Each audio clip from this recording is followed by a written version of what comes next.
আজ আমি সকাল সকাল চলে এসেছি এই যে জামা কাপড়ের দোকানে আমার একটা ঠাম্মার জন্য চাদর নিতে। যদিও আমার একটা ঠাম্মা না, আমার তো অনেক ঠাম্মা আছে। মোটামুটি সবকটা ঠাম্মার সঙ্গে একবার দেখা করে এসেছি, তবে সেই ঠাম্মাগুলোর বাড়ি আমার থেকে অনেক দূরে। তাই ঠাম্মা তোমার নাতনি চাইলেও গিয়ে উঠতে পারে না। আসলে আমার ঠাম্মাদের থাকতে হয় বৃদ্ধাশ্রমে, কারণ তার সন্তানদের নাকি তাদের মাকে বাড়িতে রাখতে সমস্যা হয়। মানে ভাবতে পারছো, যে মা হাজারো যন্ত্রণা সহ্য করে কি বাড়ি থেকে বের করে দেয়, এটা ভাবলেই আমার বুকটা ফেটে যায়। একটা সন্তান তার মায়ের সঙ্গে এরকম কি করে করতে পারে? যদি আমার কথা বলি, আমি আমার বাড়িতে যদি মাকে একবারের জন্য না দেখতে পাই, আমার তাতেই মাথা খারাপ হয়ে যায়। আজকে দাদি মানে পিসিদের বাড়িতে ছিল, অনেকদিন পর এসছে। দাদিকে জিজ্ঞেস করলো কি খেতে ইচ্ছে করে দাদি। আর রইলো এই যে আমার দাদির কথা, আমি আমার দাদিকে অনেক বেশি ভালোবাসি। সবসময় আমি আমার দাদির মুখের হাসিটা দেখতে চাই, কারণ এটাই আমার শক্তি। কি খাবি বলো? যেমন মিষ্টি, মিষ্টিটা বাদ দিয়ে না, মিষ্টিটা খাই বাদ দিয়ে। বিরিয়ানি না, বিরিয়ানি খাই না। তাহলে তাহলে তাহলে তাহলে আমি মাঝে মধ্যেই দাদিকে জিজ্ঞেস করি, দাদি তুমি কি খাবে? বললো কি? আমার দাদিটা বুঝতেই পারছে না যে কি খাওয়া যেতে পারে। ও বাদাম বাদা কাপড়। বাদাম। এত ভালো ভালো অফার ছেড়ে বাদাম বাদাম। বাদাম ভাজাই পছন্দ। আমি তো খাবো না। চিড়ে চিড়ে চিড়ে ভালো। হ্যাঁ চিড়ে। এই যে যেটা চালাচ্ছে মানুষের ফটি ধরু চিড়ে খাই নাই, তো আমি চিড়ে গুলো খেলু। আমি তোমার জন্য চিড়ে নিয়ে আসবো দাদি। চিড়ে আর বাদাম আর কিছু না, বাদাম আনো না, চিড়ে আনবে তার বাদাম। ওই চিড়েতেই বাদাম থাকবে দেখবি, ওই চিড়েটা থাকে যে। আচ্ছা, আমি শুধু তোমার জন্য চিড়েই আনবো, তবে তুমি আর যাই করো আমাদেরকে কখনো ছেড়ে যেও না, বিশেষ করে আমাকে।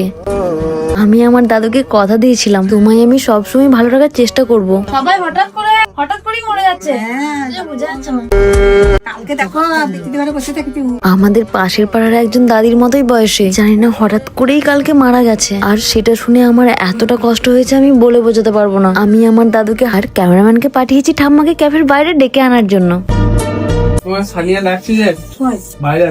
আমি এটুকু জানতাম ঠাম্মাকে আমি ডাকবো, আর আমার ঠাম্মা আসবে না সেটা হতেই পারে না। যখনই শুনেছি আমি ডাকছি, দেখো সব কাজ ফেলে ছুটতে আসছে আমার সঙ্গে দেখা করতে। আর আমি ওদিকে গেটের বাইরে লুকিয়ে দাঁড়িয়ে আছি। তারপরে এদিকে ঠাম্মা হঠাৎ করে বাইরে চলে আসে, সেটা দেখে আমি ঠাম্মার কাছে ছুটতে চলে যাই, দিয়ে ঠাম্মার মাথায় চাদরটা পরিয়ে দিই। বিশ্বাস করো, আমি একবারের জন্য বুঝতে পারিনি ঠাম্মা এত তাড়াতাড়ি বাইরে চলে আসবে। আর তোমাদেরকে তো বলাই হয়নি, আমি ঠাম্মাকে প্রথমবার দেখেছিলাম এই ক্যাফেতেই, কারণ ঠাম্মা এই ক্যাফেতেই কাজ করে। তবে আগে ঠাম্মা এরকম কাজ করতো না। তখন এই যে ঠাম্মার বর মানে আমার দাদু কষ্ট করে হলেও নিজেই সংসারটা সামলে নিত, কিন্তু হঠাৎ করেই একদিন দাদু পড়ে যায়, আর তারপরেই দাদুর প্যারালাইজ হয়ে যায়। তাই ঠাম্মা আকাশ তার ক্যাফেতেই কাজ করে। আমি ঠাম্মাকে একটা কথা বলি, দেখো পছন্দ হয়ে গেছে। আমি জানি ঠাম্মার পছন্দ না হলেও ঠাম্মা কোনোদিন বলবে না যে না আমার এই কালারটা পছন্দ হয়নি। আমার নাতনি যা দিয়ে চাবি তাতে খুশি হয়েছি। দেখলে তো ঠাম্মা কি বললো? আচ্ছা, এতটা ইনোসেন্ট এতটা নিষ্পাপ মানুষগুলোকে কি করে তার নিজের পেটের সন্তান কিভাবে এরকম করতে পারে? আমার তো মনে হয় মাকে সবসময় রানী করে রাখা উচিত। হাজার খুঁজলেও মায়ের মতো ভালোবাসা কেউ দিতে পারবে না। মা তো মাই হয়, তাই না? তবে ঠাম্মা তোমাকে তোমার নাতনি কিন্তু অনেক বেশি ভালোবাসে। মন ভরে গেল আমার।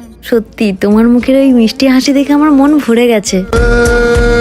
হ্যাঁ, হয়তো আমি বেশি কিছু করতে পারি না তোমাদের জন্য, তবে আমি আমার সবকিছু দিয়ে চেষ্টা করি তোমাদের পাশে থাকার। না, আমি তো মানে চেষ্টা করি। আমি জীবনে বেশি কিছু চাই না, শুধুমাত্র দুয়ার তুমি অনেক অনেক বেশি ভালো থাকো ঠাম্মা।